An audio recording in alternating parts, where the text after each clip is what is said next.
Herkese merhaba. Bu videoda sizlere kahvaltıda içine bal, reçel, peynir, şokelya ve başka ne istiyorsanız koyabileceğiniz, ardından keyifle yiyebileceğiniz krebin yapılışını anlatacağım. Öncelikle ihtiyacımız olan malzemeler yumurta, süt, su, kabartma tozu, tuz ve un. Kullanacağımız malzemelerin miktarını yapmak istediğimiz krep sayısına göre arttırabilir ya da azaltabiliriz. Bu videodaki krep tarifinde 4 adet yumurta, 2 bardak süt, 1 bardak su, 1 çay kaşığı kabartma tozu, 1 tatlı kaşığı tuz ve 1 kase un kullanılmıştır. 4 adet yumurtamızı kırarak kabımıza koyuyoruz. Üzerine 1 tatlı kaşığı tuz, 1 çay kaşığı kabartma tozu, 1 kase un, 2 bardak süt koyuyor ve mikser yardımıyla karıştırıyoruz. Kıvama gelebilmesi için 1 bardak suyumuzu ara ara karışımımıza ekliyoruz.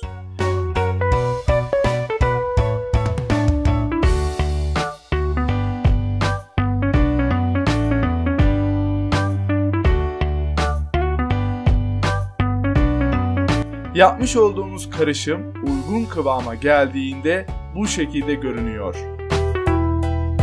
Ocağa bir tava koyuyor ve tavanın üzerine bir miktar sıvı yağ döküyoruz. Karışımımızdan bir kepçe kaşık alıyor ve tavamıza yayarak döküyoruz.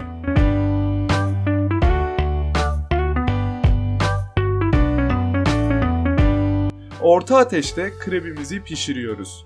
Piştikçe ters çevirip krebin arka yüzünü pişiriyoruz. İlk krebimiz biraz uzun sürede pişer. Sonrakiler daha hızlı pişecektir.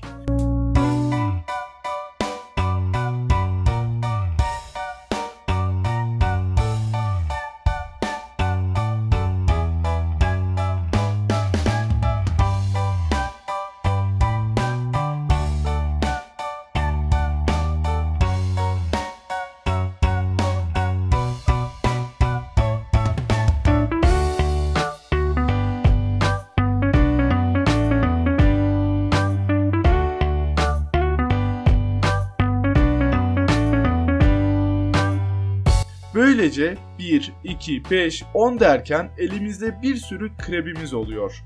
Karışımın hepsini kullandıktan sonra yaptığımız kreplerimizi kahvaltıda afiyetle yiyoruz. Krep yapması biraz zaman alan ve oyalayıcı bir iştir. Ama son derece kolay ve herkesin rahatlıkla yapabileceği bir tariftir.